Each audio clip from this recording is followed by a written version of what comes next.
Bismillahirrahmanirrahim. Class 2nd year. Assalamu alaikum. I am Sir Yasir, your computer science teacher. Today we are going to discuss the next type of operators in C++ language. In last time we studied about operators and different types of operators. We first of all going to define that what is meant by an operator. Operator is a symbol that is used to perform specific task on operands. कि operators हमारे पास ऐसे symbols होते हैं जो operands के ऊपर specific functions perform करते हैं. Operands are those values which are used on either side of operators. Operators की दोनों साइड्स के ऊपर जो वैल्यूज़ हम यूज़ करते हैं उन्हें हम क्या कहते हैं? ऑपरेंड्स कहते हैं. तो कल हमने डिफरेंट टाइप्स ऑफ ऑपरेटर्स पढ़े थे, जिसमें assignment operator equal to which is used to assign a value to its operand. फिर हमने अरिथमेटिक ऑपरेटर और अरिथमेटिक असाइनमेंट ऑपरेटर पढ़े कि arithmetic operator basic task of mathematics के लिए यूज़ होते हैं और arithmetic assignment operator arithmetic task के साथ साथ असाइनमेंट के लिए भी यूज़ होते हैं. और फिर हमने उसके बाद जो है वो नेक्स्ट टाइप ऑफ ऑपरेटर्स पढ़े थे, वो इंक्रीमेंट और डिक्रीमेंट ऑपरेटर थे which are used to increment और decrement the value of its operand by 1. Today we are going to discuss the next type of operators which is called relational operators. अब relational operators को हम discuss करेंगे. Relational operators are basically greater than, less than, greater than equal to, less than equal to and not equal to. These 6 operators are called relational operators. Basically relational operators are used to compare two values and their result is either true or false. कि जो हमारे पास relational operators होते हैं ये दो values को compare करने के लिए यूज़ होते हैं और इनका रिज़ल्ट या ट्रू होगा या फॉल्स होगा. यानी ये हमें नेक्स्ट वैल्यू नहीं देंगे बल्कि रिज़ल्ट ट्रू या फॉल्स की फॉर्म में देंगे. तो रिलेशनल ऑपरेटर्स की मदद से हम दो वैल्यूज़ को कंपेयर करते हैं और जनरली ये आपकी कंडीशनल स्टेटमेंट्स के अंदर यूज़ होते हैं, जहाँ पे हमें सर्टेन कंडीशन ट्रू हो तो एक रिज़ल्ट चाहिए होता है और अगर कंडीशन फॉल्स हो तो दूसरा रिज़ल्ट चाहिए होता है. फॉर एग्जांपल अगर हमारे पास x की वैल्यू 2 है और y की वैल्यू 3 है, तो अगर हम कंडीशनल ऑपरेटर्स को यूज़ करें तो x is greater than y. अब x की वैल्यू 2 है, y की वैल्यू 3 है, तो इसका रिज़ल्ट हमारे पास क्या आएगा? फॉल्स आएगा. Same x is less than y, इसका रिज़ल्ट हमारे पास ट्रू आएगा क्योंकि हमारे पास x की वैल्यू जो है वो क्या है?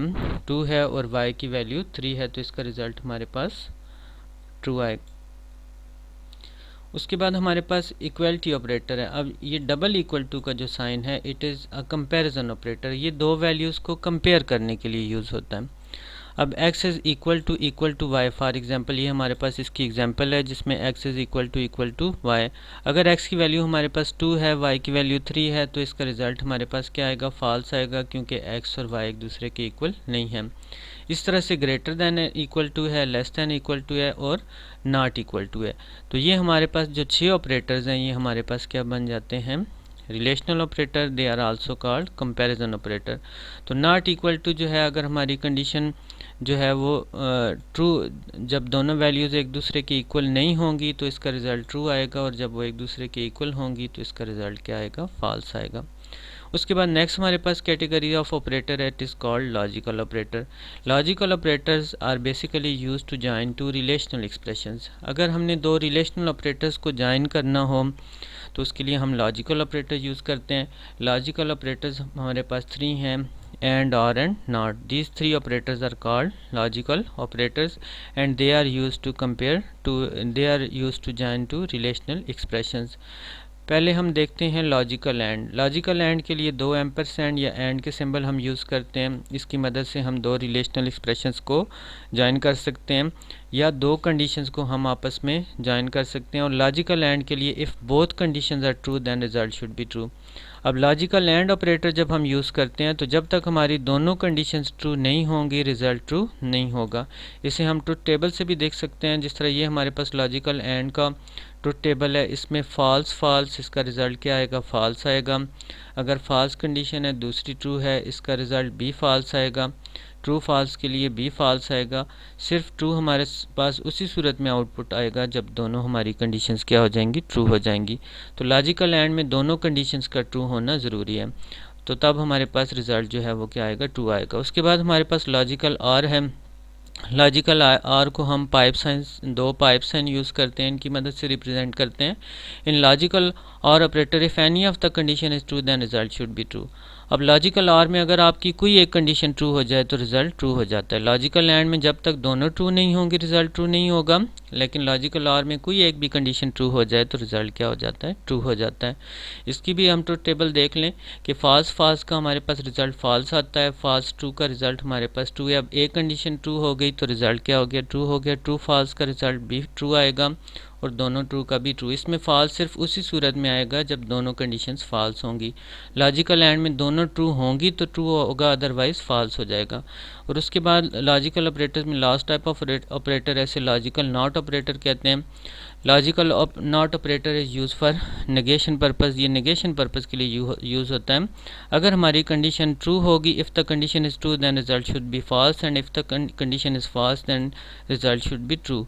तो ये फॉल्स को ट्रू रिटर्न करता है और ट्रू को फॉल्स रिटर्न करता है। तो इसे हम नॉट या साइन ऑफ एक्सक्लेमेशन के सिंबल से यूज़ करते हैं, रिप्रेजेंट करते हैं। अब उसके बाद हमारे पास लास्ट टाइप का ऑपरेटर है, उसे हम टर्नरी ऑपरेटर या कंडीशनल ऑपरेटर कहते हैं। टर्नरी ऑपरेटर को टर्नरी इसलिए कहा जाता है कि इट ऑपरेट्स ऑन 3 ऑपरेंड्स।